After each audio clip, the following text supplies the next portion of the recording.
si former President Duterte Angayan sad nga Dakpon o prisohon o dili. Ay lamog tingog diya kay maisyo ta.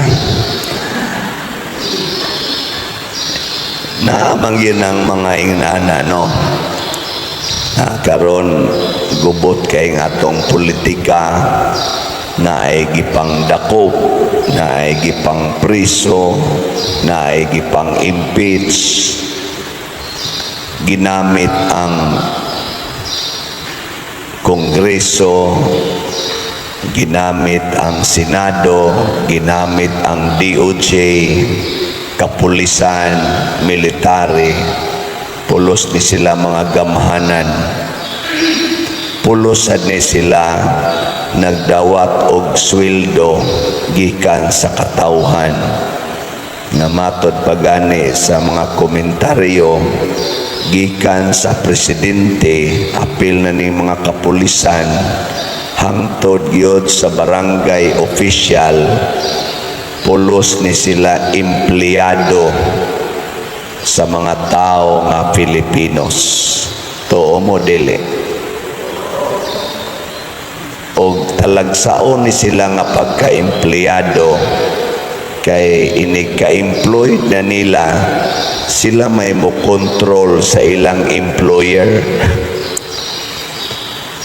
Mauna sila ay mga leaders nga mga yawanon. Imbis nga maminaw ka sa imong leader o sa imong employer, sila mao'y mo control. O ang resulta, nagkagubot.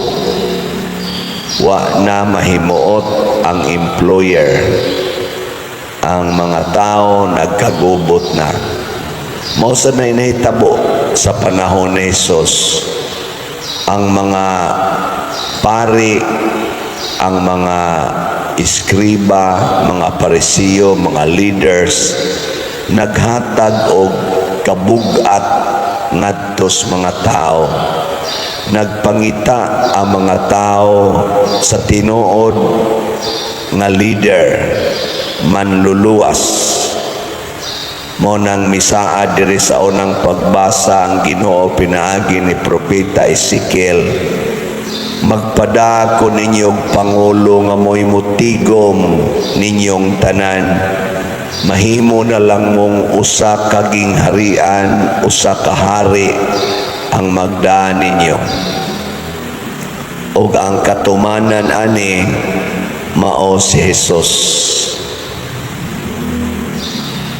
Yaon sa may kinaiya sa tinuod nga hari, tinuod nga makatigom sa katawhan, kanang leader nga andam muantos, andam magpakamatay para sa katawhan. Lingiyay mong tupad na pwede ka nang maong buhat, na pwede ka. Ang Ginoo nangita na, nangita siyag mga tao nga kamaobang mo translate sa gugmas Ginoo ngadtos katawhan, dili magpakaginoo ngadto sa katawhan. Naghitabo na din sa ato, bisan din sa simbahan, kaming mga pari ngadto na gyud sa Santo Papa, gi-challenge mi anak kanunay hinumdumi nga ang nag-order or nag-suggest pag papatay ni Kristo mao si Caiphas, ang pangulong pari sa ato narong Katoliko, mura siya Santo Papa or tawag na tong obispo. Can you imagine ang Santo Papa mo order nga ipapatay si Kristo? Sana nagluya man na inyong now. Ka-imagine mo, ana, Dili no. Mao na. Mao nang nganong nahitabo mo na tungod kay di man sila gustong magantos o magpakamatay para sa mga tao, mupatay sila. Mausan na ito mga politicians, di sila andam nga mo antos o mo alagad sa katawhan. Gusto sila nga sila maoy alagaran. Mo na, mupatay gyud. Kay doon naman sa ipipila ka mga politicians, maandam mo alagad o magpakamatay para sa mga tao, ilan ang kontrahon. Anong kontrahon Manila? Kay mulahi Manila, murabag ang itom mupatay sa puti. Nga naman, ang puti man maoy mo, saban, mupakita nga itom siya. Muna, iya kinimpat yun ang puti. Ang pangutana lang, kinsa man ro'y puti. Ang Team Duterte o Team Marcos. Kinsa tong gustong mupatay sa other side, mo ginay itom kay kanang puti, di man na siya mupatay, ang itoman mo'y mupatay. Di ba? Ang magmupatay na ni mong itom, ang puti nga. Puti stands for goodness man, ang itong darkness, evil. Muna, kung kita sa ipapilion karong panahos eleksyon na magitay kahigayunan nga mo pilion gid nato kadtong naa sa puti. Katubang anda mo antos, anda magpakamatay para sa katawhan nga Pilipinos. Dili itong magsigilag pahimos o niya tuyok-tuyokon ang balaod aron lang yun makalusot ang ilang mga dili kayo maayo nga mga binuhatan aron pagtabon silang binuhatan. Maminaw ta sa social media, gubot kay sila paminawon. They talk the same law. Nag-quote sila the same law, lain-lain sila interpretasyon.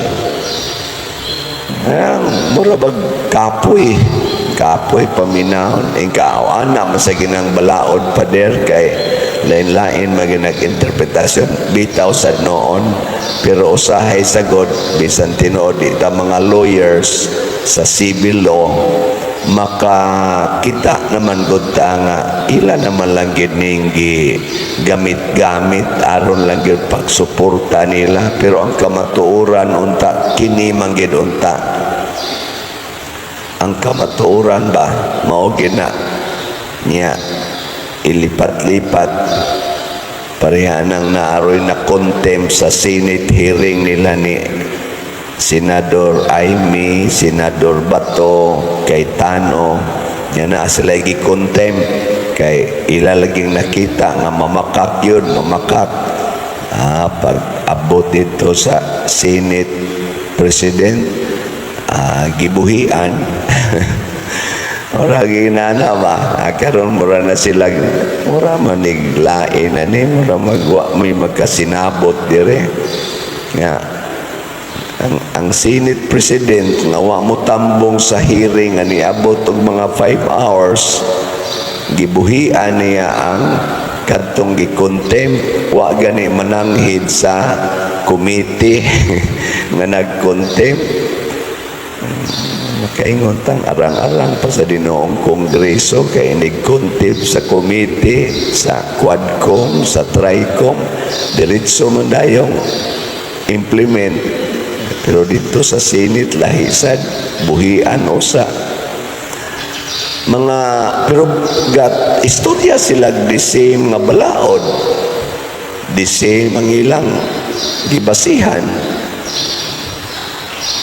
Ay mo ingon, di mi mo cooperate sa ICC, pero mo cooperate mis Interpol. Kunya ang ICC adto di ay mo hangyo sa Interpol indirectly mao ra gyapon. cooperate.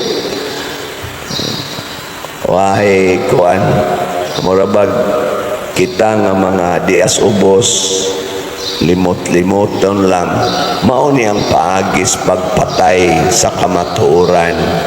Kanang ato mga expert sa balaod nga nasudla na og mga yawanong tumong, ang ilan ng kaugalingon, ang ilang gialagaran, dili na ang nasod, dili na ang katawhan. Kusog kay na sila mo twist sa mga meaning sa balaod to conform to their evil doings. Muna kita sa taong mga diya sa katawhan, kita'y gaswildo nila, sige tagpabayro na ng buhis para makaswildo nila. Ato sa tingaling tagaan o higayon ang atong nasod nga makaginhawa. Mupili na tanian ng mga taong tinuod nga nagpakita og Diyos nung pag-alagad. Anda mo antos, anda magpakamatay para sa atong nasod. Manatanaw-tanaw na to, kaysa ako nang gikaingon, karong umaabot midterm election, Team Marcos o Team Duterte raman giro ang ni-stand out nga murag ligon. Kanang tanan nga nangasakop diha, puparihan na silang mga prinsipyo. So kung kinsay ato dinhing natanaw nga murag makatabang sa tong nasod nga anda mo alagad, kanay ato silang butaran. Dinhisad sa atong kinabuhi nga Kristohanon, sama sa atong gisulti diri sa titubag na to sa Salmo, magbalantay kanako ang Ginoo, magbantay kanato, maingon sa usa ka magbalantay nga nagbantay sa iyang panon. Kung sundo na nato ang gustos Ginoo, iyatang bantayan. Kinsa man ang atong kaaway, ang yawa. Ang yawa, way giila. Nya once musud na ng yawa sa atong kinabuhi, kay dili mabantayan sa Ginoo, kay nipalayo na tas Ginoo, mo nang magkagubot dayon ang atong katilingban. Kay mora ginay bisyos yawa, gubuton ta. Ginamit ang atong mga intellectual capacity, o niya ginamit ang mga gahom, ginamit ang kwarta.